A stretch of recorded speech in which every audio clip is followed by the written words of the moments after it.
जय जय रघुवीर समर्थ समर्थ म्हणतात की कैकेयीला दिलेले वचन पूर्ण करण्यासाठी श्रीराम प्रभू आणि आपले भाऊ लक्ष्मण आणि सीता यांच्यासह वनवासाला निघाले। आणि वनवासात जाताना श्रीराम प्रभूंना वाटेत गंगा नदी लागली।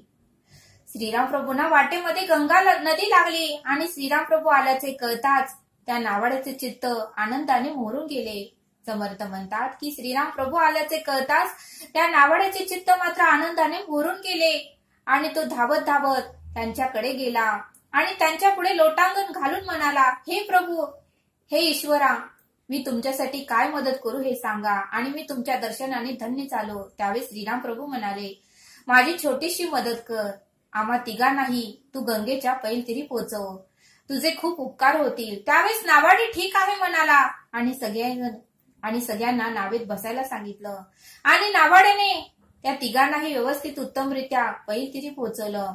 आणि परत श्रीराम प्रभू म्हणाले की तू आम्हाला पैलतीरी उत्तमच पोहोचवलं, मी तुला काय मोबदला देऊ? त्यावेळेस नावाडी म्हणाला, हे प्रभू, एक नावी दुसऱ्या नाव्याचे केस कापतो तेव्हा तू त्याच्याकडून मोबदला घेतो का? हे प्रभू, एक नावी दुसऱ्या नाव्याकडून केस कापतो तेव्हा तू त्याच्याकडून मोबदला घेतो का? श्रीराम प्रभू म्हणले, नाही। त्यावेळेस नावाडी म्हणाला, हे प्रभू, एक वैद्य दुसऱ्या वैद्याला औषध देतो, हे प्रभू, एक वैद्य दुसऱ्या वैद्याला औषध देतो, तो त्यांच्याकडून औषधाचा मोबदला घेतो का? त्यावेळेस श्रीराम प्रभू म्हणाले, नाही। त्यावेळेस नावाडी परत म्हणाला, मग त्याचप्रमाणे मी आणि तुम्ही असे दोघेही नावाडी असताना मी आपल्याकडून मोबदला कसा काय घेऊ? त्याचप्रमाणे मी आणि तुम्ही दोघेही आपण नावाडी असताना मी तुमच्याकडून मोबदला कसा काय घेऊ? त्यावेळेस श्रीराम प्रभू आश्चर्यचकित झाले। आणि श्रीराम प्रभू म्हणाले की तू मला नावाडी कसं काय केलंस हे मला तू सांग। त्यावेळेस तो नावाडी श्रीराम प्रभूंना म्हणाला की हे प्रभू, मी लोकांना नदीच्या पैलतीरी पोहोचवतो, हे प्रभू, मी प्रत्येक लोकांना नदीच्या पैलतीरी व्यवस्थित पोहोचवतो। मग आपण मात्र सर्वांना संसारातून परमार्थाच्या मार्गावर पोहोचवता, आपण मात्र संसारातून प्रत्येकाला परमार्थाच्या पैलतीरी पोहोचवता, आपण मात्र प्रत्येक जीव जंतूला, प्रत्येक प्राण्यांना, प्रत्येक जीवांना तुम्ही उत्तमाचा मार्ग दाखवता, प्रत्येकाला त्रासातून उत्तमाचा मार्ग दाखवता, प्रत्येकाला संसारात त्रास असेल तर परमार्थाच्या पैलतीरी पोहोचवता, प्रत्येकाला परमार्थाचा तुम्ही मार्ग दाखवता, संसार रूपी सागरातून परमार्थ रूपी सागराकडे तुम्हीच नेता, प्रत्येकाला संसार रूपी सागरातून परमार्थ रूपी सागराकडे तुम्हीच नेता। मग तुम्ही सगळ्यांना संसार रूपी सागरातून परमार्थ रूपी सागराकडे म्हणजे परमार्थ रूपी पैलतीरी तुम्हीच पोहोचवता। मग तुम्ही तर माझ्यापेक्षाही शाश्वत व श्रेष्ठ नावाडी आहात, तुम्ही सर्वांना शाश्वत देता, उत्तमाचं देता, मग तुम्ही आणि मीही नावाडीच झालो नाही का? त्यावेळेस श्रीराम प्रभू हसले आणि म्हणाले, हो, तू खरंच खूप छान असं उत्तर मला दिलं आणि मला खरंच आनंद झाला, असं श्रीराम प्रभू त्या नावाड्याला म्हणाले। आणि मग नावाड्याचे बोलणे ऐकून आणि नावाड्याचे निरपेक्ष प्रेम पाहून, मग मात्र नावाड्याचे हे युक्तिवाद बोलणे ऐकून आणि निरपेक्ष प्रेम पाहून श्रीराम प्रभूंनी त्याला साक्षात दर्शन दिले। श्रीराम प्रभूंनी मात्र त्याला साक्षात दर्शन दिले म्हणजे प्रत्यक्ष जीव आणि शिवाची भेट घडली असं समर्थ आपल्याला ते सांगतात। आणि म्हणून समर्थ म्हणतात की त्या नावाड्यालाही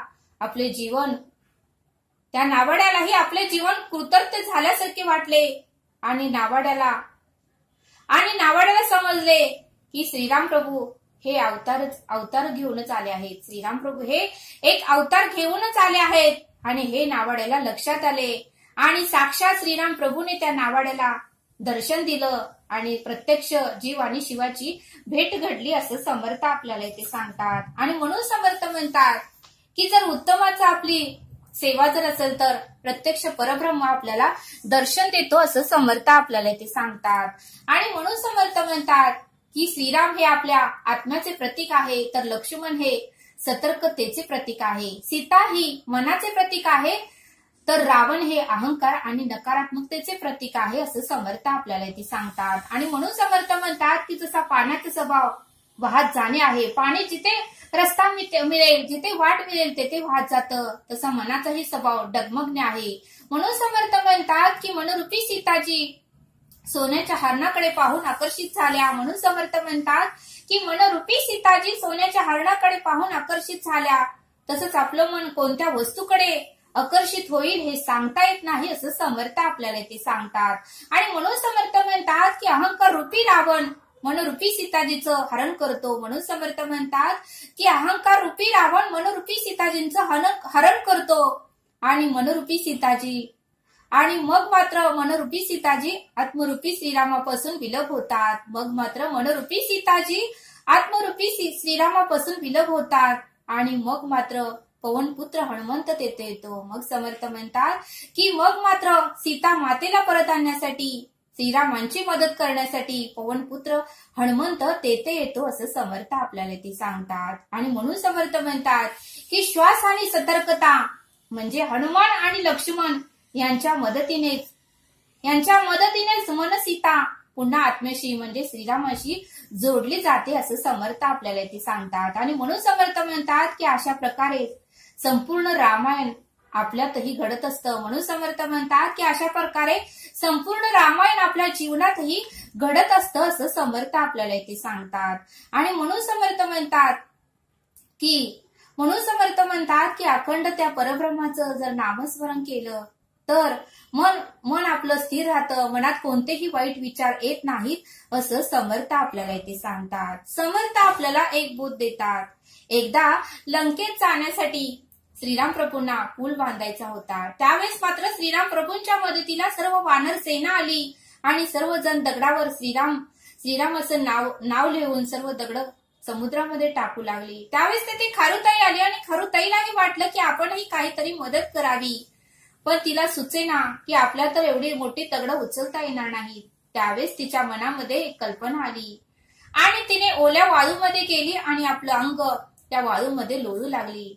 आणि लोळल्यानंतर ती परत चालत येऊन पुलावर आपलं अंग झटकू लागली आणि पुलावर मात्र सर्व तिच्या अंगाची वाळू पुलावर पडू लागली. आणि मग मात्र तिला खूप आनंद झाला. असं तिने 4-5 वेळा केलं. मग मात्र वानर सेना तिथे आली आणि खारुताईवर हसू लागली. अगं खारुताई, एवढूशा तुझ्या वाळूने पूल मात्र लवकरच तयार होईल असं म्हणून सर्वजण हसू लागले. त्यावेळेस खारुताईला वाईट वाटलं नाही. खारुताईनेही आनंदाने उत्तर दिलं, काही का असेना पण थोडी का होईना सेवा माझ्याकडून घडली. मला समाधान वाटतंय, माझं मन प्रसन्न आहे. काही का असेना थोडी तरी माझ्याकडून सेवा घडतीये, यामुळेच मी प्रसन्न आहे. बाकी तुम्ही काही जरी बोललं तर मला राग येणार नाही. मग मात्र वानर सेना पुन्हा आपलं काम करायला गेली. हे सर्वांचं बोलणं श्रीराम प्रभूंनी ऐकलं आणि थोड्या वेळाने श्रीराम प्रभू तेथे आले आणि खारुताईला आपल्या हातावर घेतलं आणि श्रीराम प्रभू सर्वांना म्हणाले की मदत लहान असू दे या छोटी असू दे, त्याच्यामध्ये शुद्ध भाव किती आहे हे महत्वाचं असतं. मदत किती मोठी केली आणि किती लहान केली हे महत्वाचं नसतं, तर त्या मदतीमध्ये आपला भाव किती महत्वाचं आहे, आपलं प्रेम किती महत्वाचं आहे हे श्रीराम प्रभू वानर सेनाला सांगितले. आणि श्रीराम प्रभूंनी खारुताईला जवळ घेतलं, हातावर घेतलं आणि खारुताई म्हणाली, हे प्रभू मला तुम्ही आशीर्वाद द्या. त्यावेळेस श्रीराम प्रभूंनी आपले 3 बोट खारुताईच्या अंगावरून फिरवले आणि बघा म्हणले समर्थ, आजही खारुताईच्या अंगावर ती 3 बोटं आपल्याला आजही दिसून येतात असं समर्थ आपल्याला ते सांगतात. का तर खारुताईने त्यावेळेस ती मदत केली होती आणि तिचा आशीर्वाद म्हणूनच श्रीराम प्रभूंनी तिच्या अंगावरून हात फिरवला आणि ती 3 बोटं अजूनही तिच्या अंगावर दिसून येतात असं समर्थ आपल्याला ते सांगतात. आणि म्हणून समर्थ म्हणतात की सेवा म्हणजे काय. म्हणून समर्थ म्हणतात की सेवा म्हणजे तरी काय, तर देवाला आवडेल अशी काम करणं, देवाला परब्रह्माला आवडेल अशी काम करणं, देवाच्या कार्यात आपण सहभागी होणं. सेवा म्हणजे तरी काय, देवाला आवडेल अशी काम करणं, देवाच्या कार्यात आपण सहभागी होणं म्हणजे देवाची सेवा, म्हणजे देवाची सेवा आहे असं समर्थ आपल्याला ते सांगतात. आणि म्हणून समर्थ म्हणतात की आपल्या आईला जर कामात आपण मदत केली तर आईला आवडेलच, तर आपल्या आईला कामात आपण मदत केली तर आईला आवडेलच आणि आई आपला लाड करतेच आणि मग मात्र आई आपल्याला लाड करते, आपल्याला खाऊ देते. तसंच समर्थ म्हणतात की देवाची सेवा केली तर, तसंच जर आपण देवाची सेवा केली तर देव सुद्धा आपले लाड करेल, देव सुद्धा आपले लाड करेल आणि आपल्याला जे हवंय ते देईल असं समर्थ आपल्याला इथे सांगतात. आणि म्हणून समर्थ म्हणतात की भगवान श्रीराम हे चांगले पुत्र होते. म्हणून समर्थ म्हणतात की भगवान श्रीराम हे चांगले पुत्र होते, भगवान श्रीराम हे चांगले शिष्य होते आणि भगवान श्रीराम हे उत्तम राजा होते आणि म्हणूनच त्यांना मर्यादम पुरुषोत्तम राम असं म्हटलं जातं असं समर्थ आपल्याला ते सांगतात. म्हणूनच त्यांना मर्यादा पुरुषोत्तम राम म्हटलं जातं असं समर्थ आपल्याला ते सांगतात. आणि म्हणून समर्थ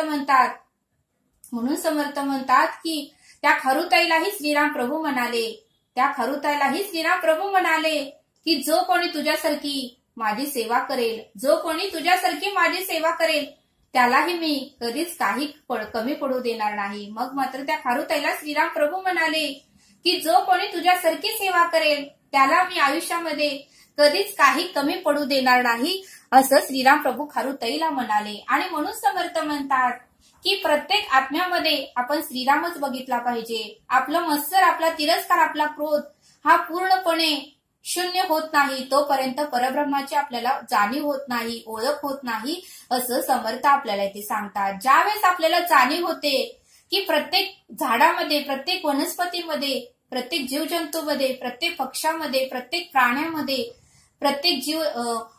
प्रत्येक माणसामध्ये आपण जर श्रीरामच पाहिला तरच आपल्याला परमार्थाची ओळख होते, त्या परब्रह्माची जाणीव होते आणि आतून आपल्याला परब्रह्म तो जाणीव करून देतो असं समर्थ आपल्याला ते सांगतात. जोपर्यंत आपण आपला मत्सर शून्य होत नाही, जोपर्यंत आपला तिरस्कार शून्य होत नाही, जोपर्यंत आपला क्रोध शून्य होत नाही तोपर्यंत परब्रह्माची ओळख मात्र होणार नाही असं समर्थ आपल्याला ते सांगतात. आणि म्हणून समर्थ म्हणतात की अहंकार, मत्सर, तिरस्कार, क्रोध हे काहीच करू नका तरच परब्रह्माची तुम्हाला ओळख होईल असं समर्थांनी आपल्याला इथे सांगितलं. तरी सर्वांना रामनवमीच्या खूप खूप शुभेच्छा. जय श्रीराम. तरी आता आपण येथेच थांबूया. धन्यवाद. जय सद्गुरू.